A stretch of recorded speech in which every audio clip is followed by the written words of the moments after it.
Hello, my name's Michelle from Capsule Closet Stylist. I help people all over the world build capsule wardrobes and get back their style confidence. So today I wanted to talk to you about the 10 things I will not be buying in 2022. So let's get started. Number one. Now, at the moment, there's this real trend for oversized garments. Now, if you own one of those items, I'm not going to say to you, get rid of it or that it's wrong. But the trouble is with kind of more extreme trends like this is they date really quickly. So within 18 months, 2 years, that trend's going to look awful. And not only that, but I don't think it suits a lot of body shapes. It kind of drowns most people out. So unless you're really, really young and kind of anything looks good on you, then I would avoid that oversized trend. I, for one, will not be buying into the oversized trend. Number two. Now, number two is to do with labels. Now, I'm a huge advocate of buying quality over quantity, which sometimes means buying a label, but quality doesn't necessarily mean a label, if that makes sense. So let me explain. Always try and buy the best quality you can get. So if that means buying it pre-loved, on something like Depop or Vinted or, eBay or wherever you buy your pre-loved clothes, go for it, because the likelihood is it will be better quality, it will last longer, and it will look better because it will just sit better on your body. Now, what I don't mean is buying a brand so that it's emblazoned across your front so that everybody knows you've bought that brand, because essentially what you're doing is buying somebody else's name and writing it across your t-shirt and paying more for that t-shirt for the sake of having that brand on that t-shirt or whatever garment it is. It's quite often t-shirts and sweatshirts. So I will not be buying labels for the sake of buying labels. I will be buying quality over quantity. Number three, a bargain. Now, I'm all for a bargain. I'm all for something if it's a really good price and it's something you've been looking for a long time. But, and this is a really important one, repeat after me, a bargain is only a bargain if you use it or if you wear it. Otherwise, it's a waste of your money.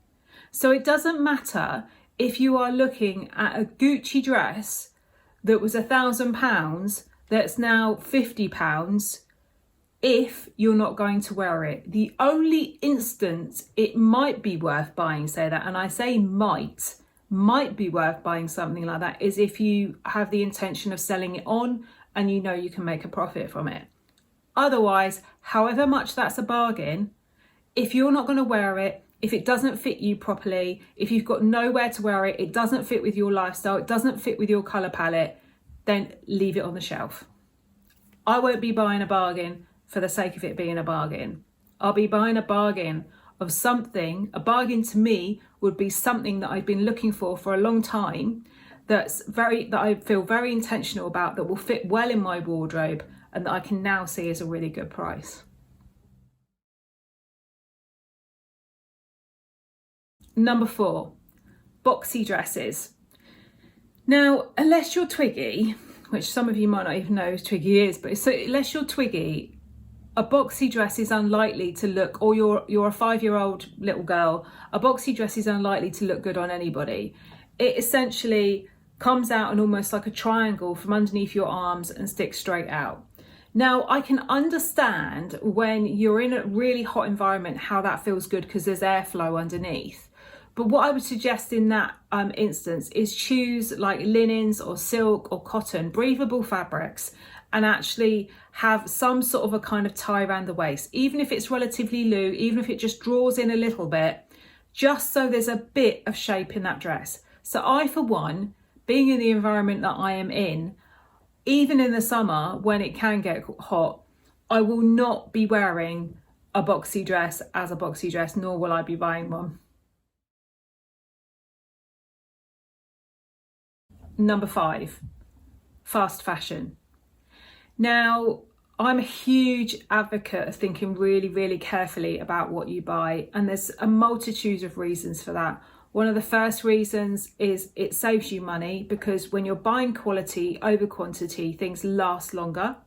Secondly, and one of the most important things, is that you are thinking about where the garment was made and the impact on the people that made it. And finally, and this is a really important one, the world and the environment can just not sustain this level of fast changing fashions. So I try not to get caught up in all the big trends.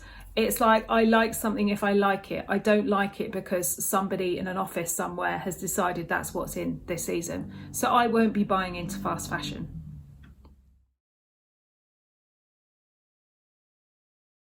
Number 6, I will not be buying anything that's not in my size. Now that might seem really obvious, but it's amazing how many people I see who either they've put on a little bit of weight and they see something in the size they're aiming for and they still buy it because they see it as a target to get to that weight. And maybe that does work for some people. I can't speak for everybody else. But what I think usually happens is that just sits there and reminds them of what they're not. Or alternatively, they see a bargain and it's such a good bargain that it's a pair of shoes and they're only half a size smaller than you, or it's only half a size smaller than what you usually are, or one size smaller than what you usually are. So you think, oh, well, I can just squeeze into it because it's such a good bargain. And then you end up wearing it and feel really uncomfortable. No, I won't be buying anything that's not in my size. And number 7.